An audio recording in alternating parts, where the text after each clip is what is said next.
አሽገው የሰጡኝ ሰው ጅማ ላይ የአንድ ትልቅ ቤተክርስቲያን ሰው ናቸው። አሽገው ነው የሰጡኝ። እንደዚህ አድርገው እንግሊዘኛው አለ ሲስተማቲክ ቴዎሎጂ ይባል እሱ እንዲያርገው ላኩልኝ ማለት ነው። እኔ ደግሞ አነበብኩት ማለት ነው። የቅዱሳን ጽናት እውነተኛ ክርስቲያኖች ደህንነታቸውን ሊያወጡ ይችላሉን? በእውነት እንደገና የተወለደ መሆናችንንስ እንዴት እናውቃለን ይላል።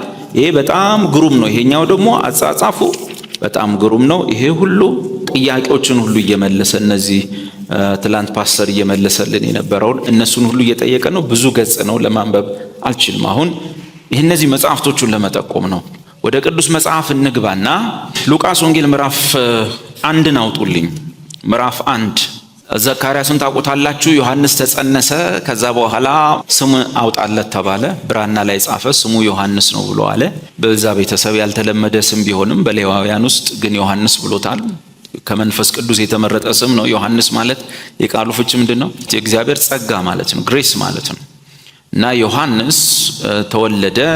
ከዛ በኋላ በመንፈስ ቅዱስ ሆኖ ዘካርያስ አይኑ ከበራለት በኋላ ትንቢት መናገር ጀመረ። እኔ አሁን ስለ ዘካርያስ ስለ መጥምቁ ዮሐንስ ያወራውን ትንቢት ሳይሆን የምፈልገው ወረድ ብሎ ስለ ኢየሱስ ያወራውን። እስቲ የመዳን ቀንድ በሉ፣ የመዳን ቀንድ በሉ።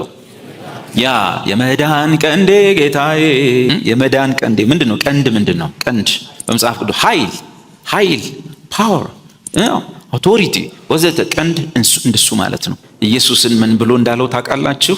ማንም እዚህ መሃል እንዲያርጌ ነው ምድነው፣ እንዲህ ካላረኩ አልድንም፣ እንዲህ ካረኩ ነው ምድነው የሚል ሰው ቀንድ አለክ ማለት ነው። እና ብራዘር ቀንዳም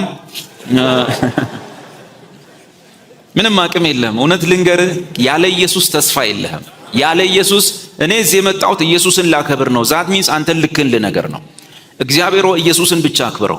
እዚህ ቤት ማንም ሰው አይታይ። ሸፍነን እስከዛሬ ያቆየህን፣ የደገፍከን፣ በብዙ ነገር ውስጥ ስናልፍ ያበረታህን፣ አቅማችን፣ ጉልበታችን ስንፍገመገም የደገፍከን፣ ስንወድቅ ያረገጥከን፣ ያነሳህን የእግዚአብሔር ልጅ ኢየሱስ አንተ ብቻ ከፍ በል። የሰው ትምክት፣ የሰው ኃይል ሁሉ ይውደቅ። ያንተ ማዳን፣ ያንተ ጸጋ፣ ያንተ ምሕረት፣ ያንተ ሕይወት እርሱ የተገለጠ ይሁን። እግዚአብሔር ሆይ ኢየሱስን አክብረው። በዚህ ቤት ውስጥ ኢየሱስን ብቻ አክብረው።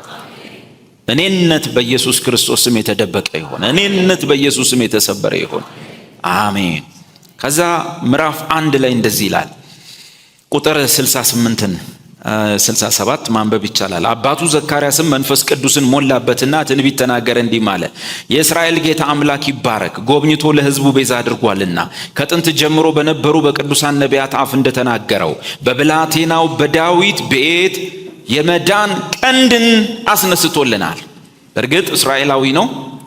በእርግጥ በሮም ቅኝ ግዛት ውስጥ ያሉ ናቸው። ትልቁ መላቀቅ የፈለጉት ነገር ከአሕዛብ ቀኝ ገዢዎቻቸው መዳን ነው። ግን ለኛ ከዛ የሚያልፍ መዳን ስለተፈጸመ በዛ አቅጣጫ እንድትሰሙኝ ብዬ ነው። ዘካርያስ እያወራ ያለው መዳን ቀንድ የሚልበት ምክንያት ዋነኛነት አምልኮተ እግዚአብሔርን በአግባቡ እንዳይፈጽሙ፣ ከእንደገና በአሕዛብ ምድራቸው ተረግጣ በቤተ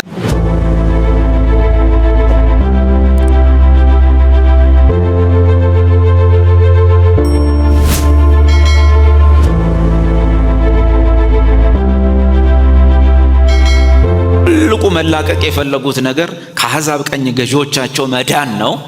ግን ለኛ ከዛ የሚያልፍ መዳን ስለተፈጸመ በዛ አቅጣጫ እንድትሰሙኝ ብዬ ነው። ዘካርያስ እያወራ ያለው መዳን ቀንድ የሚልበት ምክንያት ዋነኛነት አምልኮተ እግዚአብሔርን በአግባቡ እንዳይፈጽሙ፣ ከእንደገና በአሕዛብ ምድራቸው ተረግጣ በቤተ መቅደሱ ስራና በአገልግሎቱ ፖለቲካው እየገባ በቀኝ ግዛት ውስጥ ሆነው መሲህ ጠፍቶ በዳዊት ዙፋን ላይ ንጉሥ ጠፍቶ እንደዚህ ባሉበት ሁኔታ ስለሆነ ያለው ኢየሱስን የጠበቁት ከዛ አቅጣጫ ብቻ ነው። ነገር ግን እናንበው፣ እንደዚህ ይላል ቁጥር 69 ከጥንት ጀምሮ በነበሩት በቅዱሳን ነቢያት አፍ እንደተናገረ በብላቴናው በዳዊት ቤት የመዳን ቀንድን አስነስቷል። እዚህ ቤት እንዲህ የለም አላልኩ? ዝም ብሎ የለም፣ ፊደል በፊደል ነው፣ ቁጥር በቁጥር ነው። የመዳን ቀንድን ምን ማለት ነው? አስነስቶልናል ማለት ምን ማለት ነው? አስነስቷል ቢል ለአንተ ይሁን ለማን እንደሆነ አይታወቅም። አስነስቷል ኦኬ ምናምን፣ ግን አስነስቶልናል ምን ማለት ነው? ኢየሱስ ክርስቶስ አባቴ ይርዳኝ። ኢየሱስ ክርስቶስ ቃል ስጋ ከሆነበት ጊዜ ጀምሮ የሚያደርገው የሚሆነው የሚሰራው ነገር አንዱም ለሱ አይደለም። እስቲ ወክሎኝ ነው በሉ። ቃል ስጋ ሆነ። ለምን ሆነ? ምድርን መጎብኘት አምሮት እንደው እስቲ እቺ ዓለም ምን ትመስላለች ብሎ ነው። ለምን መጣ? ቃል ለምን ሰው ሆነ? ቃል ለምን ስጋ ሆነ? አቤት! እግዚአብሔር ካንቺ በግል የሚፈልጋቸው ነገሮች አሉ። እነሱን አንዳቸውንም አንተ ላይ አላገኘም፣ አንቺ ላይ አላገኘም። ስለዚህ ቃል ምን ሆነ? ሰው ሆነ። ቃል ስጋ ሆነ። በሰውነቱ ቃል ስጋ ከሆነበት ጊዜ ጀምሮ የሆናቸው የሚሆናቸው የሚያደርጋቸው ነገር አንዱም ለእርሱ አልተቆጠረም። አንዱም ሊያስቆጥር አልመጣም። እንዴት ነኝ እግዚአብሔር አባቴ ሄድኩልህ እኮ በመርከብ ላይ ምንድነው በታንኳ ላይ በባህር ላይ ሊል አልመጣም። ዳቦ አራባው እኮ ሊል አልመጣም። እያንዳንዷ የሚሰራ ቆይ ተው እስኪ ሲጸነስ ጀምሩ ሕፃን ተወልዷል። አሜን አቤት! ሕፃን ተወልዷል፣ ወንድ ልጅም ተሰጥቷል። አይመጣም። እሱ ለአንተና ለኔ ነው። እኔ ስወለድ አንተ ስትወለድ ሕፃን ተወለደ ይባላል። ለምን? ለማንም ስላልተወለድክ። ምንም ስለ አታድነን አትገለን። ስለዚህ አንተ ጋር ሲሆን ምን ይሆናል? ሕፃን ተወልዷል። ለአንተ ነው። ለኢየሱስ እንደሱ አይደለም። ለኢሳይያስ ተወለደ ልትለው ይችላል። ለዳዊት ተወለደ፣ ለሙሴ ተወለደ፣ ለአብርሃም ተወለደ። ኢየሱስ ጋር ስትመጣ ሕፃን ተወልዶልናል ማለት የራስህ ነው የምታረገው፣ ያንተ ነው። ማርያም ይዛው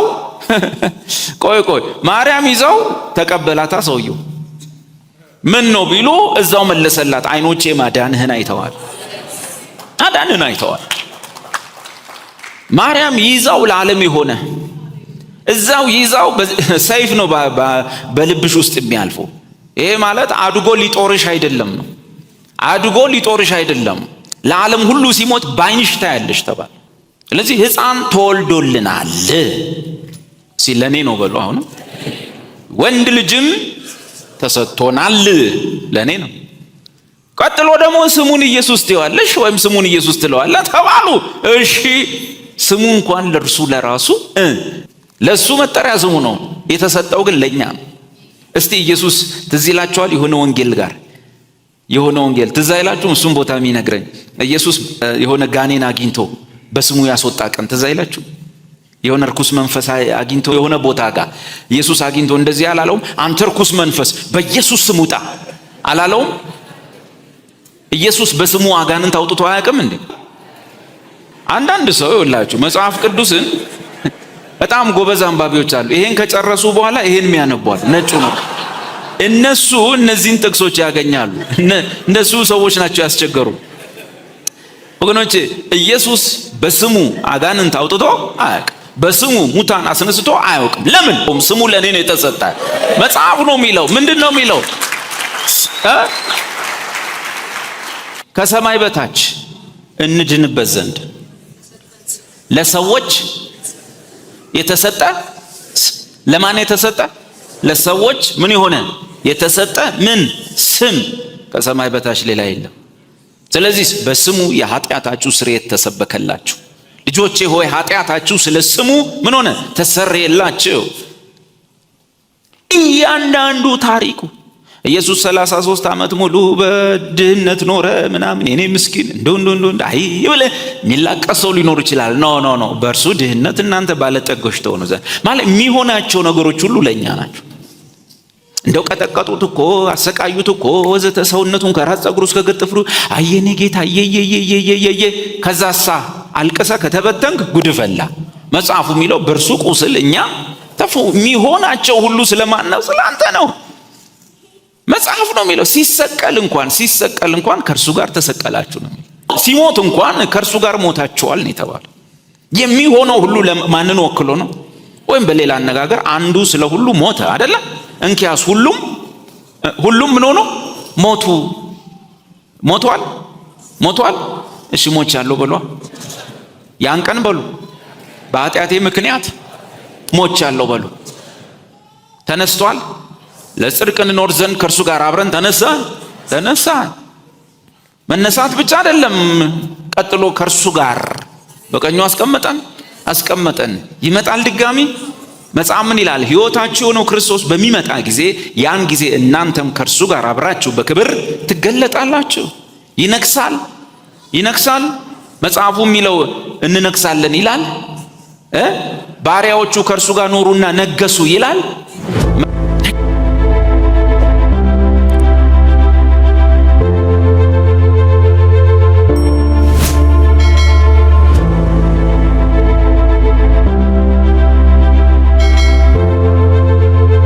የሚሆነው ሁሉ የሚነግሰው በሰውነቱ ነው። ልብ በሉ እና በሰውነቱ የሚሆናቸው ሁሉ ለኛ ተቆጠሩ። በመጽሐፍ እንደተጻፈ ብንጸና ከእርሱ ጋር እንነግሳለን። ያ ብቻ አይደለም። በዛ በራእይ ምዕራፍ 20 ከቁጥር 6 በኋላ በፊተኛው ትንሣኤ የሚነሱ ሁሉ ብፁዓን ናቸው። ለምን? ከእርሱ ጋር 1000 ዓመት ሙሉ ኖሩና ነገሱ። በጣም ለማመን የሚከብድ ነገር ሁሉ መጨረሻ ይጻፋል። ራእይ 2 ላይ ባሪያዎቹም ከእርሱ ጋር ነገሱ። ታውቃለህ አይደለ? ምድር የምትናወጠው ባሪያ ሲነግስ ነው። መጽሐፍ እንደሚለው እኛ ግን ነግሳለን። ምንም ማድረግ አይቻልም። ባሪያዎቹ ከእርሱ ጋር ይነግሳሉ ይላል መጽሐፍ ነው የሚጽፍ። በሰውነቱ ያደረጋቸው ነገሮች ለክርስቲያኖች ተቆጠሩ። ኢየሱስን የበላው ከእርሱ የተነሳ በሕይወት ይኖራል። የዘላለም ሕይወት አለን። አሁን እናንብና በዳዊት ቤት የመዳን ቀንድን አስነስቶልናል። ለኢየሱስ ሁሌ ሲነበብ ወዴታ አምጥተህ ሆኖ የምታነበው? ላንተ አድርገህ ነው የምታነበው። ኢየሱስ እኮ ተወለደ፣ አራከው ተወለደልኝ ይባላል። እንደው እኮ ገደሉት፣ ኖ ሞተልኝ ነው የሚባለው። እያንዳንዷ ነገር የእግዚአብሔር ልጅ በምድር ላይ የሚሰራት ሁሉ ለአንተና ለእኔ ነው። እዚህ ቤት ላለ ነው፣ ለመላእክት አይደለም። ለአንተና ለእኔ ነው እየፈጸመ ያለው እየሰራ ያለው።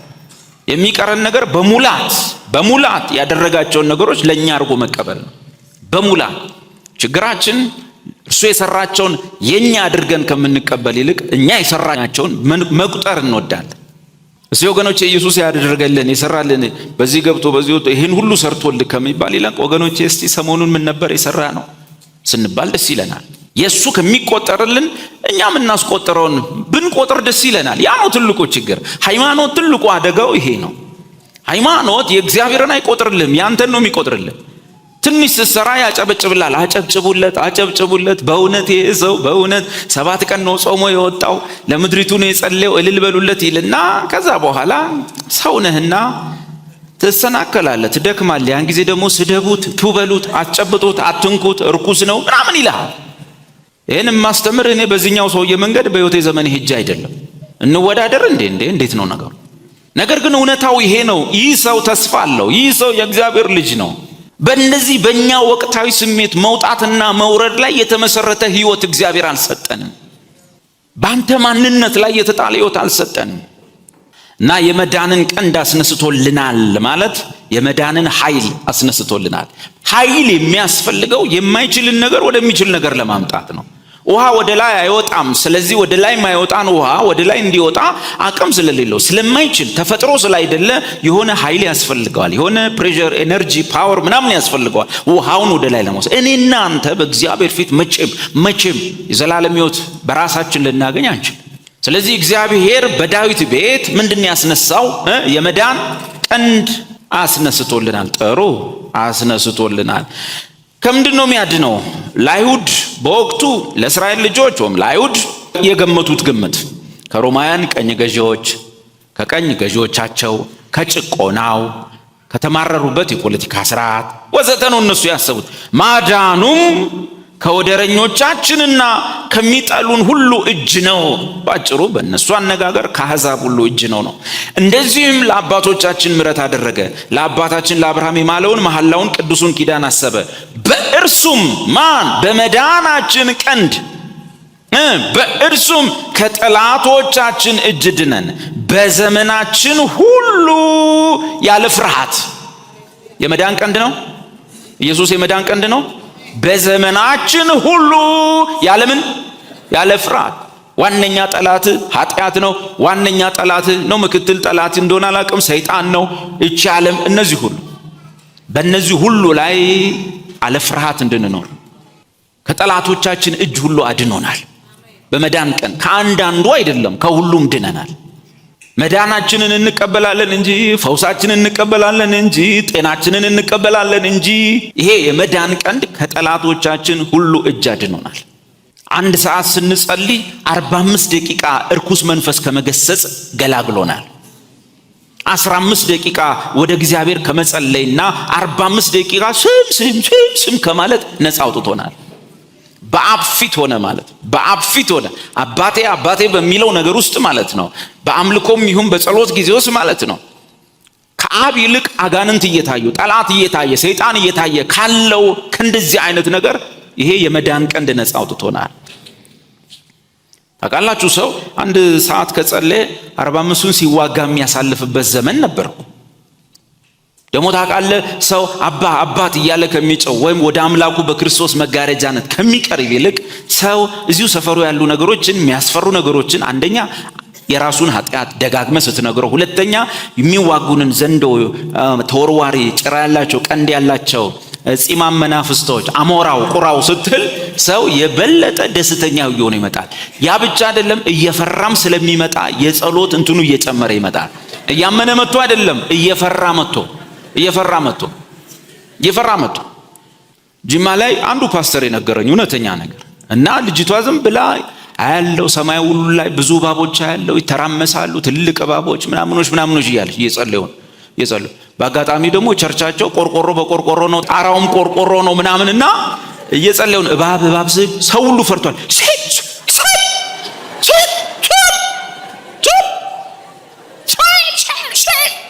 በዚህ መሃል ግቢ ውስጥ ያለ አቮካዶ የሚባል ተክል አለ። አቮካዶ የሱ አንዱን ፍሬ ቆርቆሮ ላይ ጣለው ማለት ቆርቆሮ ጓ ሲል በር በዚህ ይሁን። ምክንያቱም የተሳለው ስል ትልልቅ እባቦች እንደዚህ ሆኑ፣ ጺማሞች ቀንዳሞች ምናምን የመዳን ቀንድ እግዚአብሔር አስነስቶልናል። ከጠላቶቻችን እጅ ሁሉ ድነን